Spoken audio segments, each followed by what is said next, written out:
Hi guys, Mason. So today we're going to read A Trip to France. Remember France this morning, illustrated by Nora Vudas. First question: what did friends learn about France? So they learned more about the Eiffel Tower and learned about the language in France. They learned many new things and enjoyed France. Simon is so proud of his school's social studies project. He has spent 4 months working on a model of the Eiffel Tower. He couldn't wait to show it to his friends. Simon worked hard, and his teacher had given him top marks. Now he was taking it home to show his parents. But first, he wanted his friends to see it. Simon's parents were very impressed when they saw his Eiffel Tower model. The real Eiffel Tower is more than 300 meters high, said Tommy. My model is half a meter high, so it is 1/600th of the size of the real Eiffel Tower. I know about the Eiffel Tower, said Lucy. Miss Eiffel designed for a big exposition in Paris, France in 1889. I mean, Miss Eiffel will be impressed if he saw your model, said May. But he can't see it, Sandy. I if I could take us back in time to be Miss Eiffel. Yes, let's go, yelled Sam. It'll be fun. Tommy didn't need much persuading. He then pulled RK5 for his robot. Now it's a little robot and Fink will take them to meet Miss Eiffel and Paris, France. Of course I can take you to the studio of Alexander Gustav Eiffel, said RK5. RK5 gave Tommy the code. Tommy pressed the numbers on the little robot's number pad. There was a flash of light in the cloud of blue smoke. When the smoke cleared, Tommy, his friends, and the model were no longer in the park. When Tommy opened his eyes, he saw that they were in a big room. There were drawings, plans, and models everywhere. The biggest model was on the table in the center of the room. It looked almost like Tommy's Eiffel Tower model. Look at this one, said Sam. It's huge. Sarah ran toward the tower model. Taffy also ran toward it. Just before Ram reached the model, she tripped over Taffy. She fell against the table. The tower model fell to the floor and broke into hundreds of pieces. Oh no, cried May. They're in trouble. I could see someone coming. Before they could do anything, the door opened. A man with a beard stood in the doorway and looked down at the broken model. And a horrified look on his face. He fell to his knees and put his head in his hands. The man was Gustav Eiffel. He was so upset to see his model destroyed that he didn't even wonder where the children came from. He assumed that they were friends of his own children. He began speaking in French. I can find translate for the children. I am due to present my model to the committee to the World's Fair in 2 hours. All is lost. What can I do?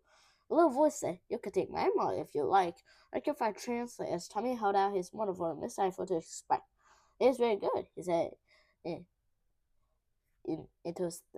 enthusiastically. This is exactly like a tower I had dreamed about building. It looks like my work. It's your work, Miss Eiffel, said Tommy.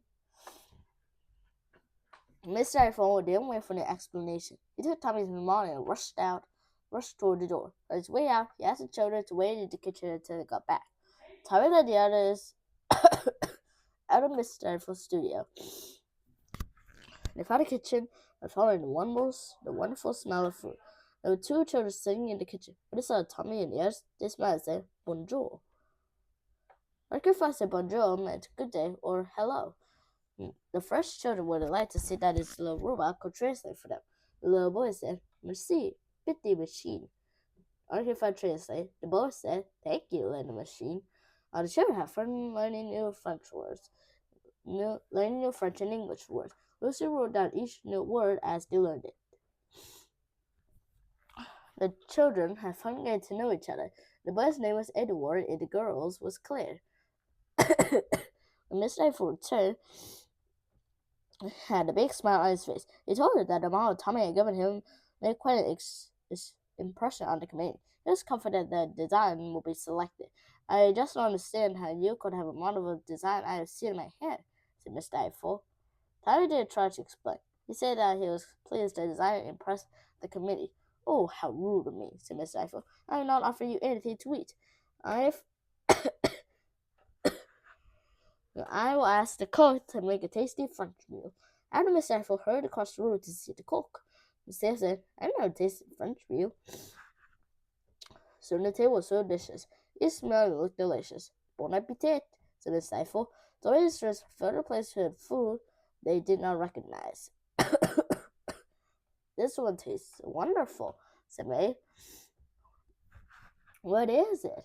Those are frog legs, replied Edward.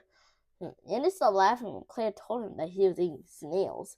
The children were surprised to find out that they liked the food, even though it was not what they usually eat, but they usually ate. After eating, Tommy sent Mercy to Miss Ivory and told her it was time for them to leave. Miss Ivory and children waved goodbye to Tommy and his friends. Tommy showed off his French by shouting out au revoir. Are we going back now? Asked May. No, let's stay in Paris. But I'll ask Arcade to take us back to present time. Then we can see the finished Eiffel Tower, suggested Tommy. That's a great idea, they say. So I pressed the code numbers on Arcade 5's number pad. Out of a flash of light in a cloud of blue smoke, it was standing in front of the Eiffel Tower.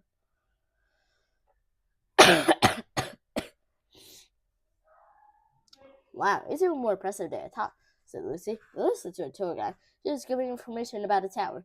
The Eiffel Tower is made of iron. It was erected for the Paris Exposition of 1889. Out of the 700 proposals submitted in the design competition, one was chosen.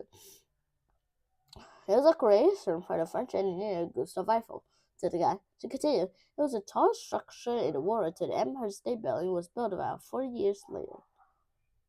At the opening of the tower, Gustave Eiffel said that he thanked the children of America, said the guy. Nobody knew what he meant by that.